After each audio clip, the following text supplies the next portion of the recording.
Untuk teman-teman yang ingin mempromosikan bisnisnya atau mendukung YouTube ini, bisa menghubungi nomor gua yang ada di kolom deskripsi. Dan dalam insiden tadi, Mirancuk sama sekali tidak menyentuh bola. Ini tidak benar, dan bahkan yang menyentuh bola adalah Bastoni. Saya justru melihat Bastoni yang melanggar Mirancuk. Di sini harusnya Atlanta yang mendapatkan penalti.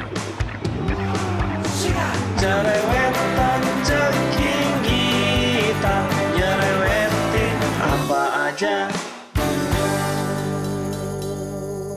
Teman-teman yang sedang kalian saksikan saat ini adalah Cerewetin Inter. Apa kabar teman-teman semua? Semoga dalam keadaan sehat.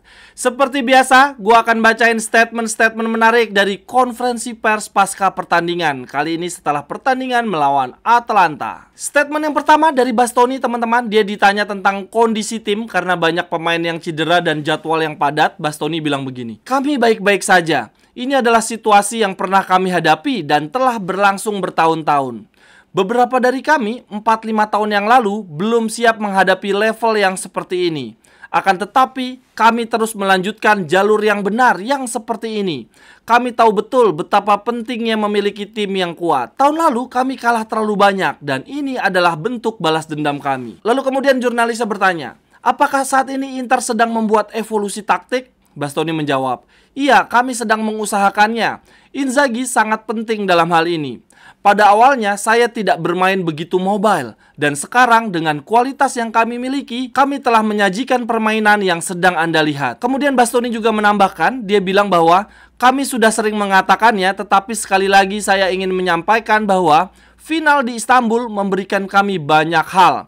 Kami memang melewatkan peluang besar, namun kami juga mendapatkan banyak pelajaran, seperti kesadaran akan tanggung jawab sebagai seorang profesional, dan juga kekuatan serta soliditas sebuah tim. Partai final di Istanbul memberikan kami banyak hal. Kini menurut Bastoni, kami telah memahami betapa bagusnya, betapa pentingnya memiliki pengalaman bermain di laga-laga penting. Sehingga dengan demikian, kami menjadi tahu bagaimana cara menuju ke sana kembali. Kami sangat bahagia bisa bermain bersama. Lalu selain Bastoni, ada komentar juga dari Di Marco. Dia memberikan ulasan tentang jalannya pertandingan. Di Marco bilang begini, "Permainan Inter saat ini sangat indah untuk disaksikan.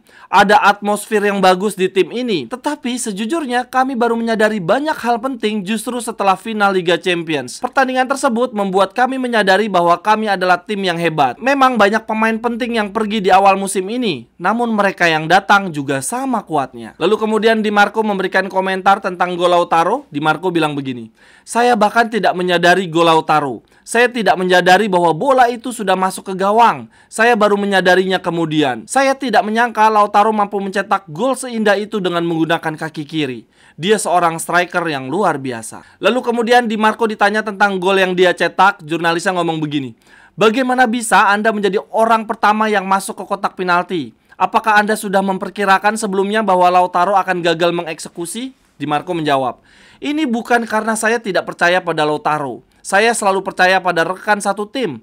Namun ketika pelatih memberikan instruksi, maka saya harus melakukannya. Simone Inzaghi meminta saya untuk bergerak menyamping dan kemudian masuk ke kotak penalti. Dan tentu saja saya akan melakukannya." Jadi teman-teman, ternyata proses golnya Di Marco itu kan ketika Lautaro mau ancang-ancang ambil penalti, itu Lautaro bergerak menyamping kemudian masuk ke kotak penalti itu. Itu ternyata karena disuruh oleh Simone Inzaghi dan sudah dipersiapkan sebelumnya dalam sesi latihan. Jadi ternyata Di Marco bergerak lebih dulu ya, menyamping kemudian dia masuk ke kotak penalti. Nah, ini dilakukan supaya Di Marco punya start lebih dulu ya, dia punya ancang-ancang lebih dulu sehingga dia bergerak lebih cepat dibandingkan pemain-pemain lainnya. Nah, setelah mewawancarai Di Marco, ini jurnalisnya langsung mencoba mengkonfirmasi ke Inzaghi. Mereka bertanya, apakah benar yang dikatakan Di Marco bahwa pergerakan Di Marco tadi adalah atas instruksi Anda? Inzaghi menjawab begini, "Iya betul, saya meminta Di Marco untuk melakukan rebound, bergerak melebar dari kiri. Sebetulnya saya meminta hal yang sama juga kepada Dumfries.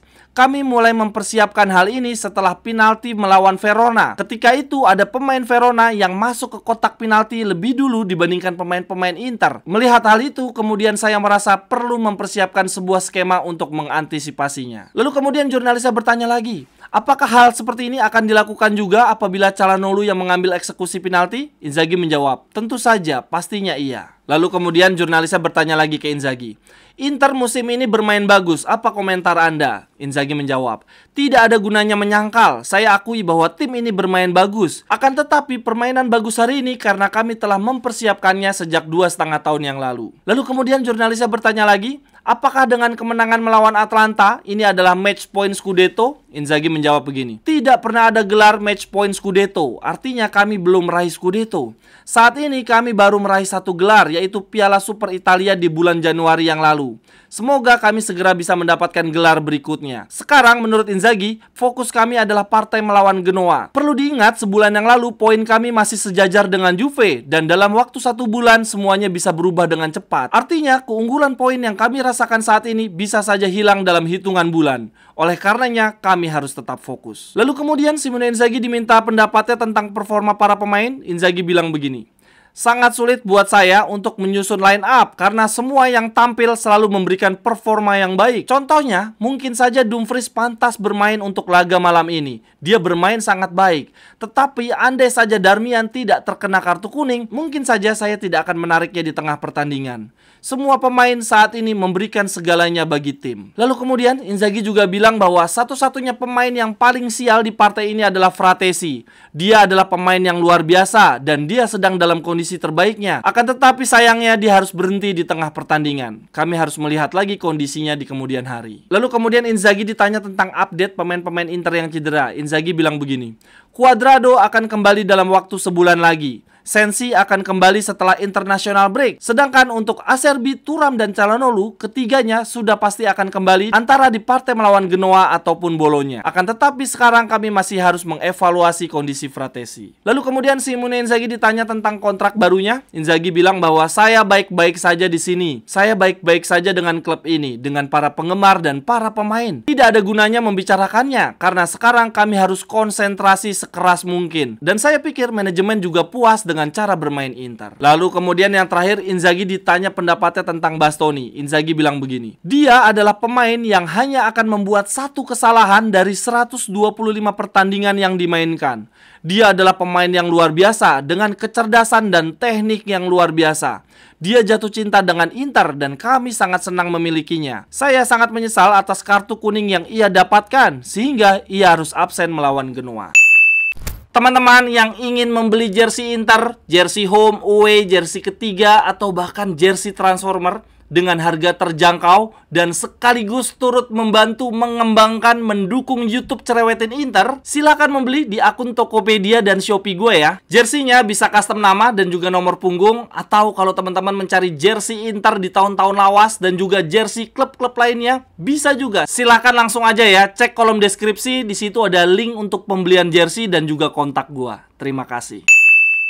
Lalu kemudian teman-teman, ini di sesi konferensi pers juga ada pernyataan menarik dari Direktur Sport Atalanta, namanya Percasi. Dia bilang begini, gol di Ketalera yang dianulir sangat tidak bisa dipahami. Saya tidak bisa mengerti dengan semua bukti yang ada gol tersebut dianulir. Sudah jelas tidak ada sentuhan dari Mirancuk. Sama sekali tidak ada yang melihat handsball dan hakim garis telah mengibarkan benderanya tanda bola keluar. Lalu kemudian Percasi, Direktur Sport Atalanta juga bilang bahwa sistem VAR kini telah membuat para penonton juga bisa ikut menafsirkan, menganalisis insiden pertandingan secara objektif. Dan dalam insiden tadi, Mirancuk sama sekali tidak menyentuh bola. Ini tidak benar. Dan bahkan yang menyentuh bola adalah Bastoni. Saya justru melihat Bastoni yang melanggar Mirancuk. Di sini harusnya Atalanta yang mendapatkan penalti. Kami semua yang menyaksikan gambar tersebut dapat menafsirkan melalui video-video dan gambar-gambar yang beredar dengan jelas. Dan penalti untuk Inter adalah hal yang memalukan. Tidak ada seorang pun di stadion yang mengerti kenapa Inter diberikan hadiah penalti. Sekian dulu untuk Cerewetin Inter hari ini teman-teman. Silahkan tuliskan pendapat teman-teman di kolom komentar. Sampai ketemu di cerewetan-cerewetan berikutnya.